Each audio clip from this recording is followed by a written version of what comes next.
Hey, we're talking about World War F, which is a war on finances and how to stay free.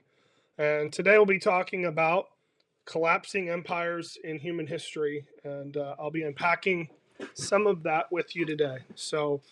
Um, why are we talking about this? Well, because debt um, creates the challenge of disorder. And later on, desperation set in. What we see in the United States today, this happened before with the indebtedness that we see that's eroding the value of our dollar. And it's just really, people are beginning to taste it as wages haven't kept up with the costs of things. And so, while governments try to mitigate that challenge, and I think there's a variety of people who have ideas about how to collect money and how to spend that money. The reality is, we can't spend our way out of our situation, that we have to actually become more austere, and there's not an appetite for that. And if this happened to the Dutch Empire, we're going to explore that. Happened to the British Empire, we'll explore that. In the United States, not too long ago, we shifted off of what was the gold standard, and there's a reason we did that. And we shifted to the petrodollar through a series of events called Bretton Woods that I'll explore. But see, now the debts are beginning to pile up. Our population is aging, and there's some creativity that's being held, but we have to explore and see what's going on here. Okay, so my concern is that we're in trouble. Our debts are in conflict with our power on the world stage. That debt has weakened our standing in the world. And with the U.S. eroding our own financial position, we are on the precipice, perhaps, of a new financial world order. And so those people with the most access, the most wealth, the highest level of connection, they see that, and they're trying to capitalize on it. They're trying to reorganize that debt, and they're trying to benefit from that debt.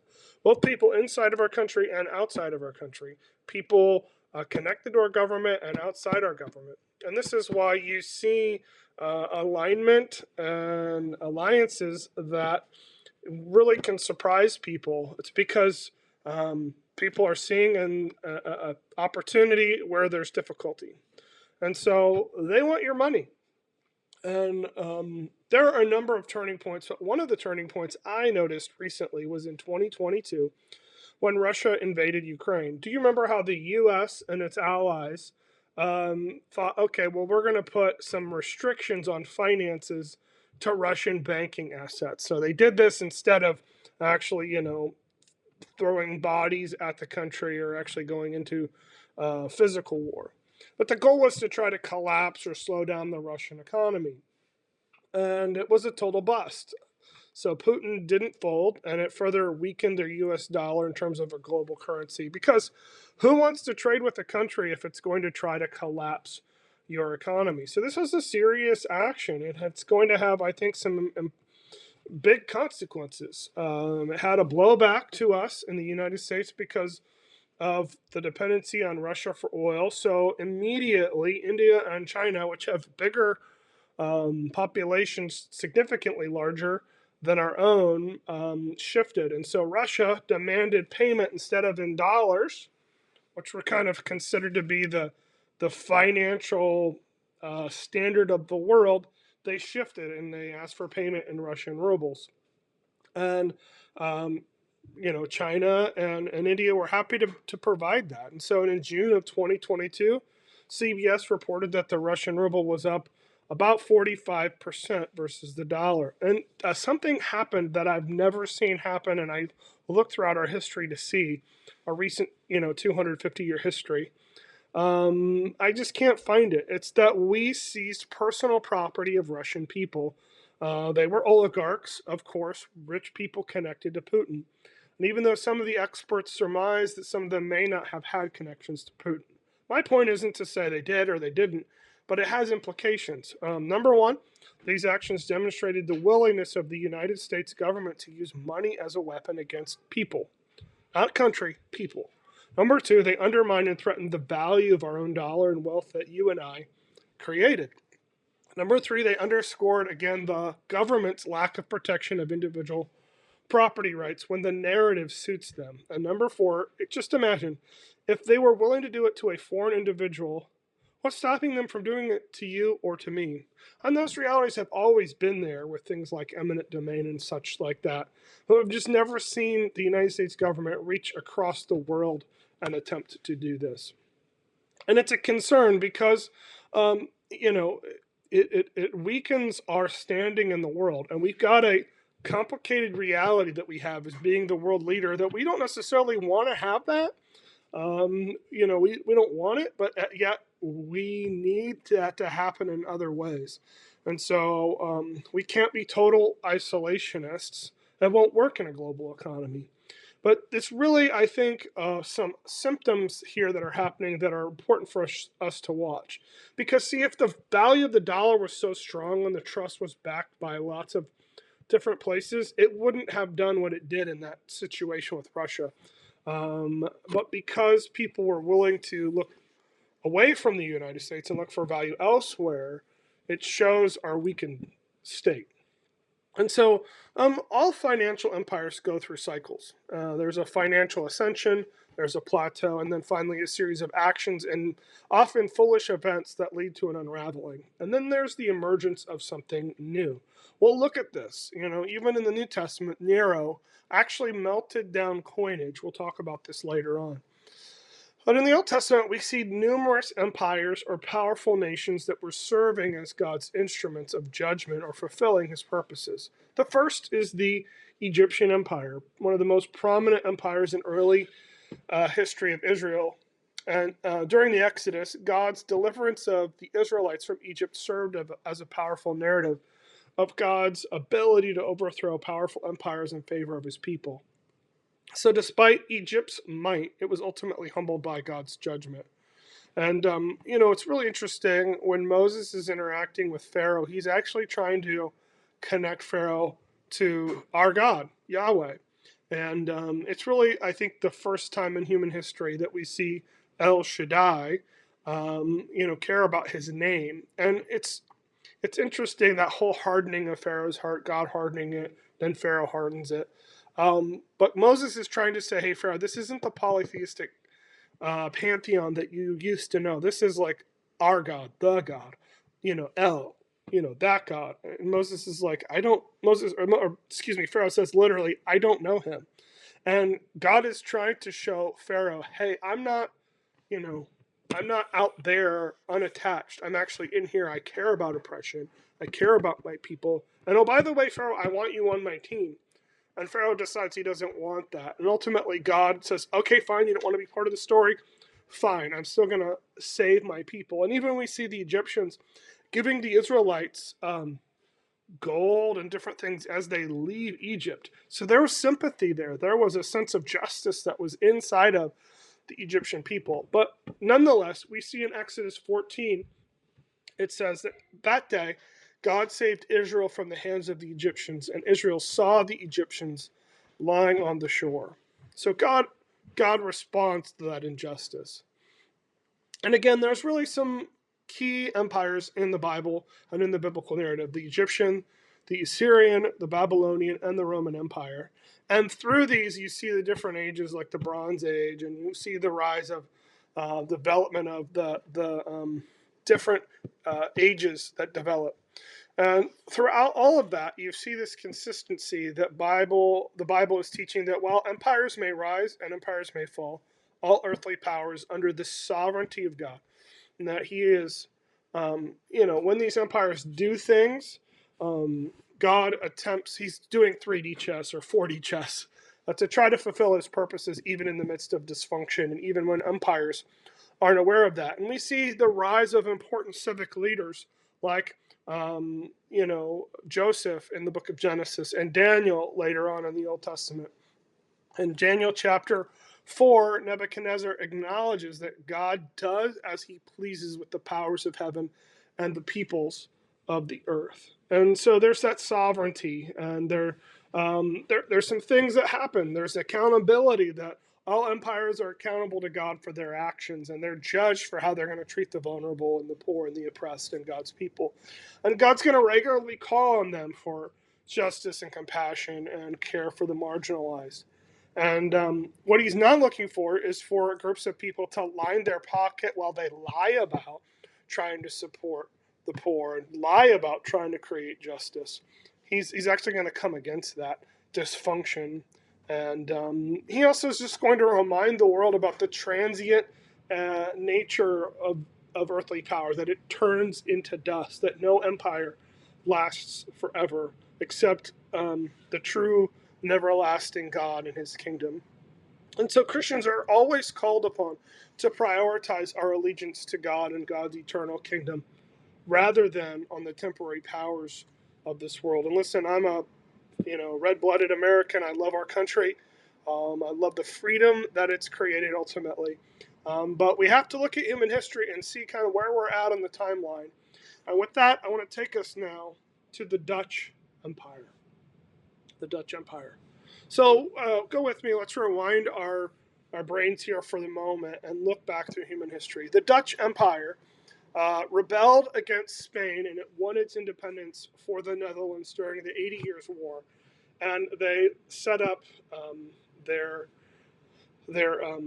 empire. And it gave the Dutch an opening as Spain was fighting on several fronts, including with France and with England. And that opening, it was a great place. And I just want to note here that, John Calvin was born in France in 1509 and died in 1564 in Geneva. And during this time, the Dutch Reformed Church was born around 1571. It had major impact and implications. And even later on, a man named Abraham Kuyper, an amazing prime minister, was sort of connected to all that. So there's some really positive things that would come to the ministry of the world from the Dutch Empire. And today, one of the billionaires who's often cited and commented on for his good that he does, and also some of the things that are nefarious in some people's eyes, and that is the billionaire Ray Dalio, who noted that the Dutch Empire was driven by shipbuilding that was needed at that time and during history. And so that really created an innovation cycle for them. And they had a really strong education system that led the Dutch to create about 25% of all the innovation in the world during the 1600s. So think of it, one small country, almost a fourth of all the new inventions came from that space. So if you were looking for alpha in the 1600s, most people didn't know what that was. But if you're looking for a good place to invest your dollars, it was in the Dutch. And they were the inventors of the stock market. So the very first publicly traded company, or IPO, in the world, what we know in English today as the Dutch East India Company in 1602. Okay, so all of this really allowed the Dutch to grow. And with that, the Dutch became, they became pioneers in financial markets. And they began creating wealth for a broad swath of their population. And as other countries became more competitive, the Dutch Empire became more costly and less competitive. That happens. It's just the natural order of things. And the Dutch started building up their economic and military strength. And so the Dutch did things not so dissimilar to putting tariffs on other countries, which had in some cases, some small success. But the Dutch also became their worst enemy. Does this sound familiar? Through massive debts that they took on, and government overspending, and infighting from different groups of people. And eventually, they were not the world superpower anymore. And so you see this reality. Well, let's talk now about the British Empire. So after the Napoleonic Wars, new powerful countries were ironed out with some key factors that included obligations to debt and the money systems. You see how the governments usually are always subject to the financial systems? So after those wars, that really set the stage for Great Britain in a 100-year-long imperial century. Um, it just really was unrivaled. And the pound became the world's currency, or the fiat currency of the world. And over time, though, the British became indulgent, as all superpowers do. Both domestically, they overspent. Internationally, they overspent. All in an attempt to maintain power. Does this sound familiar? So in both cases, in the Dutch and also in the British, a government was engaging in a moral hazard, so foolish spending on the backs of the productivity of its own people. Governments take on massive debts, and the financial empires weaken, especially when they've taken on debts that were foolish and weren't fully looked into. And we see this all the time where some, you know, group wants to come to a town and says they'll promise the moon and they'll create all these jobs if the government will give them a subsidy or financial backing or whatever. And so we've seen the prequel in the Dutch, and there's a whole lot more there. And you've seen the sequel. How does this trilogy end? And I think we're seeing the trailer for the last movie in the trilogy. And so after World War I, the United States truly becomes a financial empire. And it was really growing even up to this point. But after World War I, after the Treaty of Versailles, the world mapped out its own financial future. And the U.S., because of its positioning in the world, and because of its honesty and its integrity, but also because of its power, was able to map out a larger piece of its own pie. And so in the United States today, we're still facing some of the same issues that the Dutch and the British did. And so let me just give you an example of some of that. Well, let's talk about Bretton Woods. So Bretton Woods sort of demonstrates, after those 100 years, some things are changing. So in 1944, this is post-World War II, there were 44 representatives from different countries around the world, and they met in a Mount Washington hotel in New Hampshire to settle how trade and commerce would happen post-World War. And so post-World War II, the U.S. had 21,000 metric tons of gold. That's a lot of gold. And everyone in Europe had war debt that we as a country did not have. Well, we had some, but not as much. So this became known as the Bretton Woods monetary system, where the dollar, the US dollar, was backed by gold at a fixed price. And this agreement helped to create the IMF, what is known today as the World Bank. And so the King Dollar was born.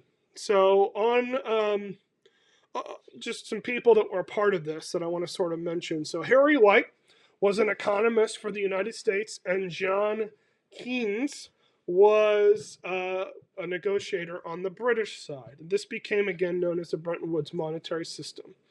And so the visual capitalist has a chart that shows in 1940 the British pound was 68, almost 69% of total gold reserves, while the US dollar was 28%. And by the 1960s, the US dollar was 61, almost 62% of global reserve, and the pound was down to 35. So it was a complex system, but it was a good system. Well, the United States didn't learn, and part of that is, we elect people who think that they can spend their way out of a problem, which is never the solution.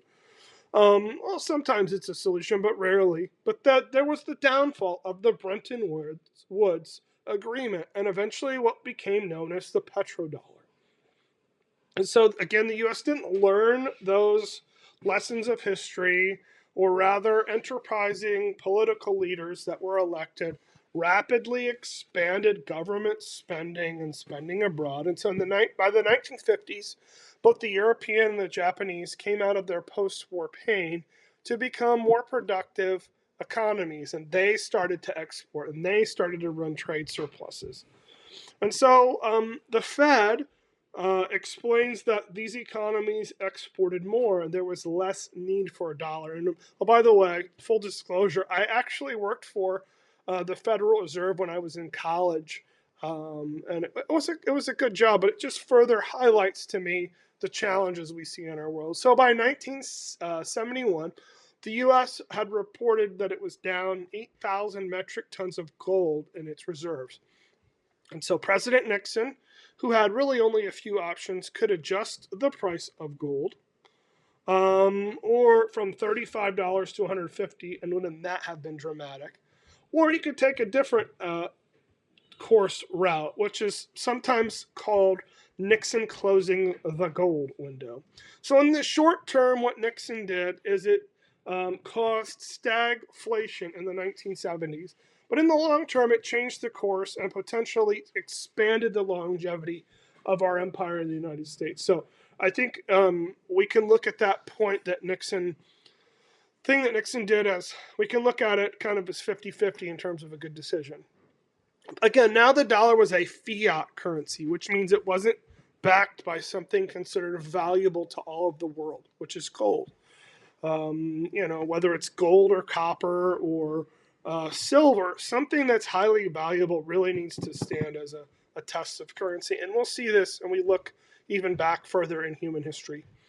And so during the Yom Kippur War, the U.S. secretly, I didn't know this till I read the book You'll Own Nothing by Carol Roth, which explains some of this. And this was released through the Freedom of Information Act, that the United States had negotiated with Saudi Arabia that it would actually purchase oil from them and help Saudi Arabia militarily. In return, the Saudis would funnel billions of their petrodollar revenue back into the U.S. treasuries and finances to help finance Americans in our spending. So the U.S. Oil market, I'm sorry, not the U.S., but the oil market became essentially currency because oil, is so needed that the fiat currency connected the dollar to oil.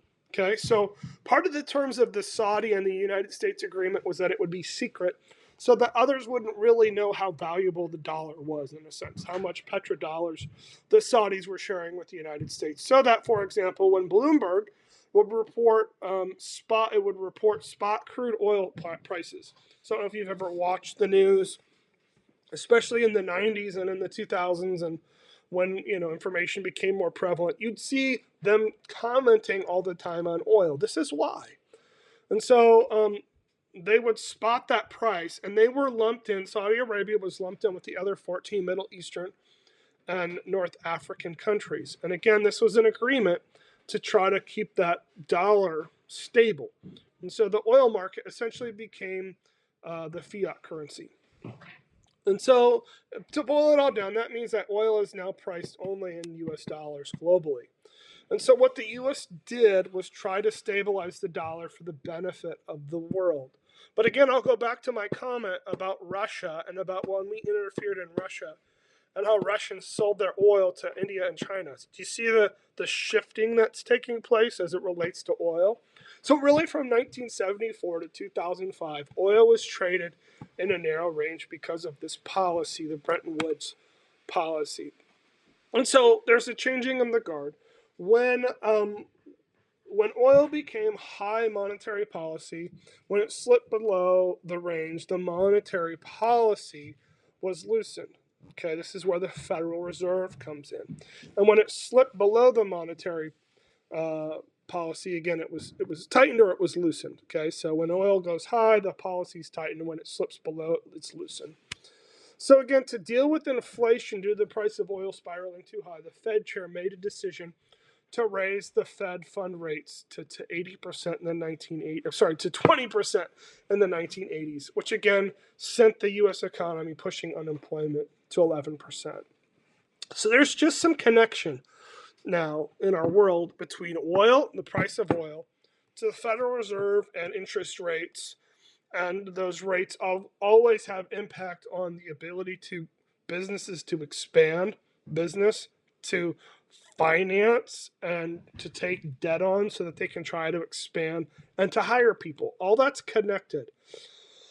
All right, so let me pause here and just say something really important before we continue in our series. And again, thanks for staying with me. This is a longer form video, and I'm happy for it because I think it helps me really explain what I'm trying to get across in this series. But it's important.